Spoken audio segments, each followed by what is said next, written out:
السلام علیکم ناظرین۔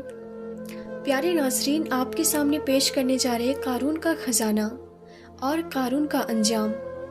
اللہ کے نبی حضرت موسیٰ علیہ السلام کے چچا کا ہی لڑکا قارون، جو کہ بڑا غرور اور تکبر والا تھا، اس کا انجام کیا ہوا اور اس کے پاس کتنا بیش قیمتی خزانہ تھا، اور آخر میں قارون کا انجام کیا ہوا، یہ سب معلوم پڑے گا ہمیں اس ویڈیو میں۔ تو میری آپ سے گزارش ہے کہ اس واقعے کو مکمل طریقے سے سمجھنے کے لیے اس ویڈیو کو پورا ضرور دیکھیں، اور اگر ابھی تک آپ نے ہمارے چینل کو سبسکرائب نہیں کیا ہے تو اسے بھی سبسکرائب کر دیجئے، اور پاس میں دیے گئے بیل آئیکن پر بھی کلک کر دیجئے تاکہ ہماری ہر آنے والی ویڈیو کی نوٹیفیکیشن آپ تک پہنچتی رہے۔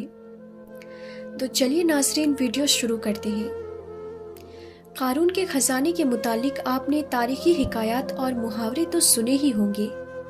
یہ وہی شخص ہے جس کا ذکر اللہ نے قرآن مجید میں نشان عبرت کے طور پر کیا ہے۔ قارون کا قصہ اسرائیل اور اسلامی دونوں طرح کے روایتوں میں ملتی ہے۔ یہ بنی اسرائیل کا وہی امیر ترین شخص تھا جس کے خزانے کی کنجیاں 300 اونٹوں اور خچروں پر لادے جاتے تھے، اور ہر کنجی چمڑے کی ہوتی تھی جو ایک خزانے کی چابی تھی۔ تاریخ انسانی میں شاید قارون سے زیادہ دولت و ثروت کسی شخص کو عطا نہیں کی گئی۔ قارون حضرت موسیٰ علیہ السلام کے چچا یاسور کا بیٹا تھا۔ وہ نہایت ہی حسین اور خوبصورت آدمی تھا۔ یہی وجہ تھی کہ بنی اسرائیل اور قبطی لوگ اسے منور کہا کرتے تھے۔ قارون جوانی میں اپنے قوم کا سب سے بااخلاق اور نیک افراد میں شمار کیا جاتا تھا۔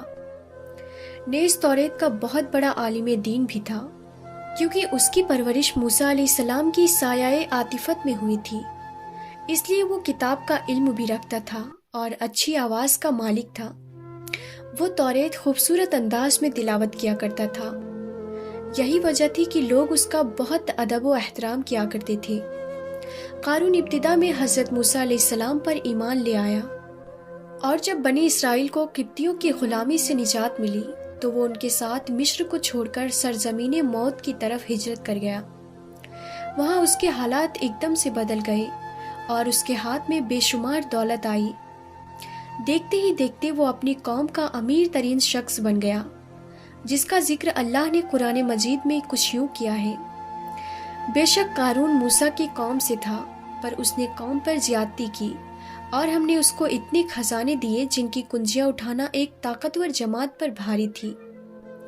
ایک جگہ فرمایا، جب اسے اس کی قوم نے کہا اتراؤ نہیں، بے شک اللہ اترانے والوں کو پسند نہیں کرتا، اور جو مال تجھے اللہ نے دیا ہے اس کے ذریعے آخرت کا گھر طلب کر، اور دنیا سے اپنا حصہ نہ بھول، اور احسان کر جیسا اللہ نے تجھ پر احسان کیا، اور زمین میں فساد نہ کر، بے شک اللہ فسادیوں کو پسند نہیں کرتا۔ جب زکوٰۃ کا حکم نازل ہوا اور حضرت موسیٰ علیہ السلام نے اس سے عہد لیا تو اس نے یہ وعدہ کیا تھا کہ اپنے مال کا 1000واں حصہ زکوٰۃ نکالے گا۔ جب اس نے اپنے مال کا حساب لگایا تو ایک بہت بڑی رقم زکوٰۃ کی نکلی، لہٰذا اس کے دل میں حرص اور لالچ پیدا ہو گئی اور وہ زکوٰۃ کا منکر ہو گیا۔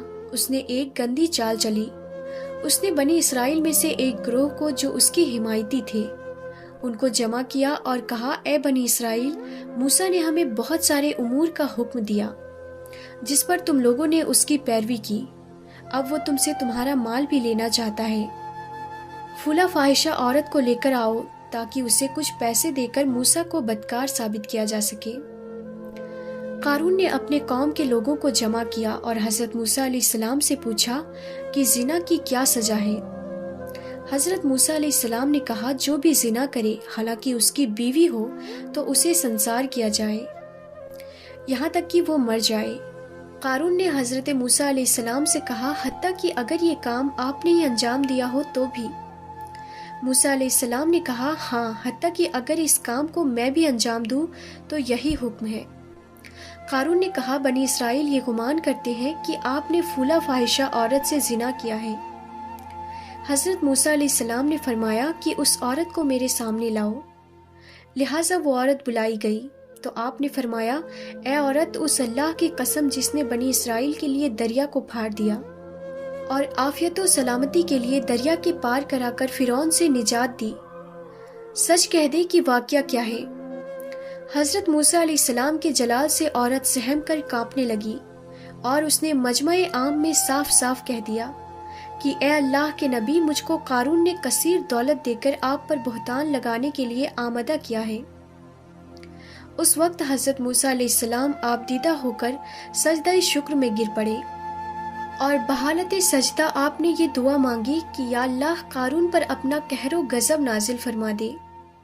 لہٰذا وہ تمام لوگ جو قارون کے ساتھ تھے وہ اس سے جدا ہو گئے۔ موسیٰ علیہ السلام نے اللہ کے اذن سے زمین کو حکم دیا تو زمین پھٹ پڑی اور قارون اور اس کے پیروکار اس میں دھنسنے لگے، اور دیکھتے ہی دیکھتے قارون، اس کا مکان اور خزانہ سب کے سب زمین میں دھس گیا۔ جب یہ زمین میں نابود ہو گئے تو زمین کا شگافہ دوبارہ بند ہو گیا۔ قارون کے اس دولت کے متعلق بہت سارے تاریخی حکایات نقل کی گئی ہے، اور تا قیامت قارون اور اس کا خزانہ تمام انسانیت کے لیے نشان عبرت بنی رہے گی۔ تو پیارے ناظرین، آج کی ویڈیو میں تھا بس اتنا ہی، پھر ملتے ہیں اگلی ویڈیو میں، تب تک کے لیے خدا حافظ۔